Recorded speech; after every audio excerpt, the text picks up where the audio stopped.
获得变身迪迦、雷欧、特利迦、贝利亚、尤纳克瑟斯的能力，在布莱泽的世界里进行人道主义拯救。如今你以永恒特利迦之姿挡住毁灭性的一击，令你在人类面前的印象分再度变低。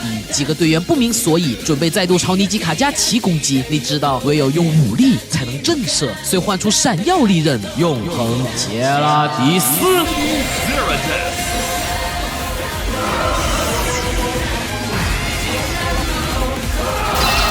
七彩的剑芒呼啸而过，刚好轰在前方地面，造成一个深不见底的巨坑。闲人惊了，这是什么力量？布莱泽眼睛都亮了几万尼特，好像很想学一样。正当司令部要下令消灭迪迦时，你释放出金色净化光线，缠绕在尼基卡加奇身上。渐渐的，尼基卡加奇沉入地底，被泥石覆盖，一切归于平静。横风看到这一幕，朝你深深一鞠躬。要不是迪迦奥特曼的出现，尼基卡加奇会在我的错误行为下被围攻消灭。就在这时，一道光化作人落于他面前，横风露出释怀的表情。走吧，带我去审判吧。你摇摇头，教授，相比于惩罚，我觉得你可以将功抵过。横风不解，什么意思？我还能有什么功？你资历够老，应该知道 V99 事件吧？知道，当初土桥又邀请我去参加研究，被我推辞掉了。你微微一笑，那就得了。将来那群外星人打来，我需要你召唤尼基卡加奇来协助。言毕，潇洒离去。本来教授就没法定罪，谁能证明一老头徒手操控怪兽啊？不科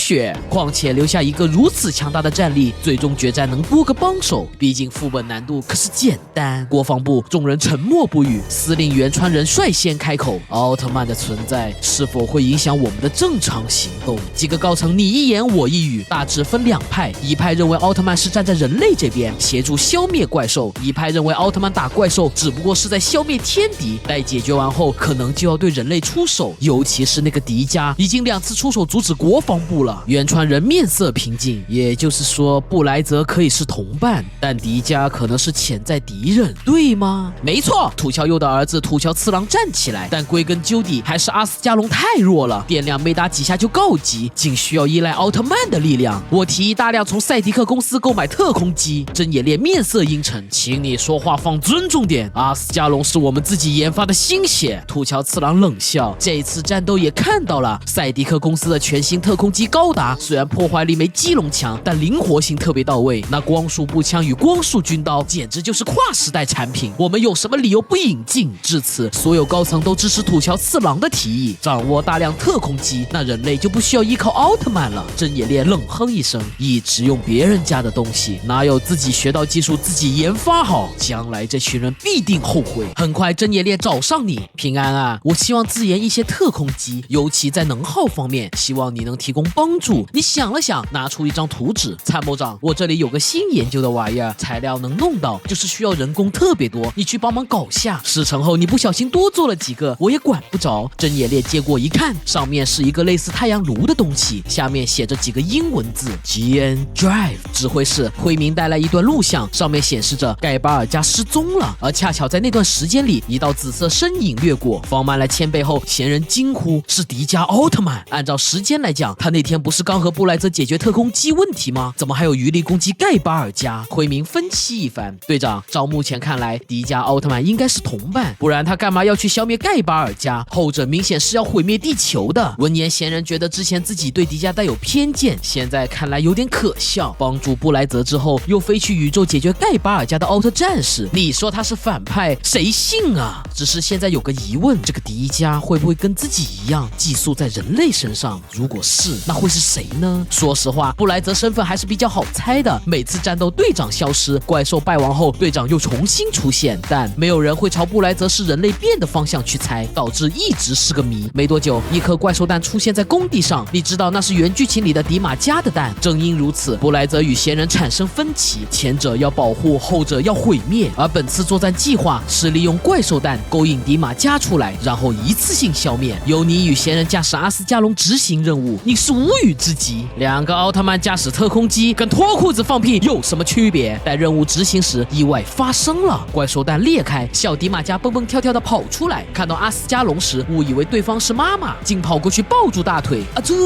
仙人愣住了，如果此时开枪，未免太不人道了，遂下达命令，暂停作战计划。然你看到地面部队已经准备就绪，完全无视闲人的命令。就在这时，一只大型迪马加破土而出，闲人明白那是怪兽的妈妈。各单位注意，攻击大迪马加！2台基隆以及阿斯加隆率先出击，无数炮火轰过去，打得迪马加发出怒吼，一爪子劈在阿斯加隆身上，导致后者失去重心倒地不起。啊，好痛，我晕过去了。说罢，你很自然地陷入昏迷。闲人一懵，身体素质那么差。下一秒，布莱泽手镯显现，闲人取出灰石进行变身。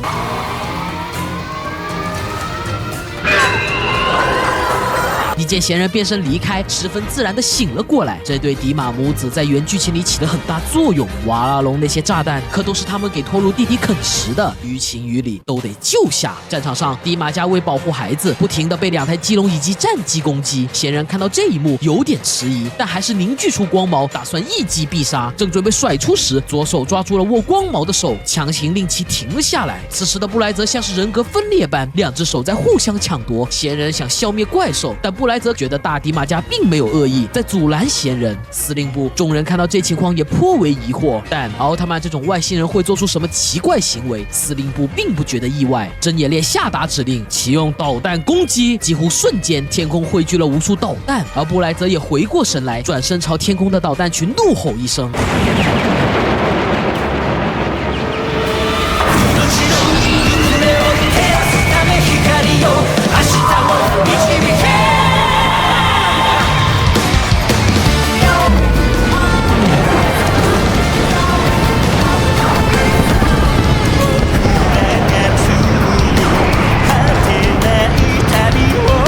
所有导弹尽数炸开，防卫队成员冷静汇报，布莱泽奥特曼摧毁了导弹。闻听此言，高层们的脸色十分难看。奥特曼是在向地球宣战吗？另一边，布莱泽再次唤出光矛，将之化作金色光丝，缠绕住迪马加母子，让二者沉入了地底之中。办完后，他习惯性的做了个祈祷姿势，却发现远方有许多黑点袭来，是导弹。司令部里的真野烈怒了：土桥次郎，你知道下达这种命令的后果是什么吗？后果？土桥次郎冷哼一声：我只知道布莱泽拦截了导弹，这一次必须还击。真野烈转身望向原川人：司令官，你也这么觉得？后者没说话，显然是默认了这一行为。作为司令官，自己的导弹被拦截，心里肯定是有气的。土桥次郎见状更是蹬鼻子上脸：真野参谋长，我们不该继续隐忍下去。这一次他敢拦截导弹，下一次就敢打到总部来。真野烈紧紧地握住拳头，没有再说话。面对导弹群的2次攻击，布莱泽用屏障悉数抵挡完毕，旋即飞离地面。在即将消失在天际时，又一群导弹再次飞速袭来。闲人懵了，刚一次可以解释为拦住导弹的惩罚，而这一次显然防卫队已经将布莱泽定性为敌人了。正准备抵挡，发现能量不足，千钧一发之际，道光剑急速射出，将那些导弹全部打爆。而发射的源头正是如紫色精灵的特利迦奥特曼，手持天空弓形态的圆环之臂，指着火光爆炸处。闲人感激地朝你点点头，便飞速离去。司令部土桥次郎面色铁青：迪迦奥特曼，为什么你要一而再再而三地阻止防卫队？为什么？真野烈难得硬气一回：土桥次郎，若是奥特曼因此对防卫队产生恨意，他们的怒火就由你一人承担吧。原川人也觉得差不多了，没必要跟奥特曼彻底撕破脸。刚准备总结性发言，一老头从大门走了进来，是土桥佑。原川啊，不知道我现在说话还管不管用？原川人哪敢说没用，上一任支部部长的面子还是要给的。土桥佑的脸上浮现出笑容：既然如此，真野参谋长，请让特怪队分队继续攻击迪迦奥特曼。此话一出，真野烈瞳孔骤缩，但迫于土桥佑的威压，只能下达命令：基隆1号、2号锁定迪迦奥特曼为敌人，进攻！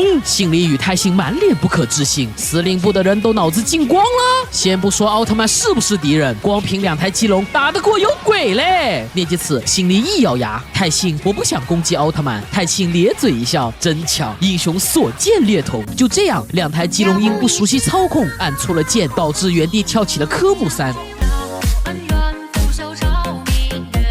你看着眼前的一幕，有点摸不着头脑，这都什傻跟傻啊！待化作光粒子回到阿斯加隆时，发现闲人坐在自己前面，眼睛瞪得老大。陈队员，你怎么变成光了？你一时语塞，哦吼，忘记闲人队长先回来了。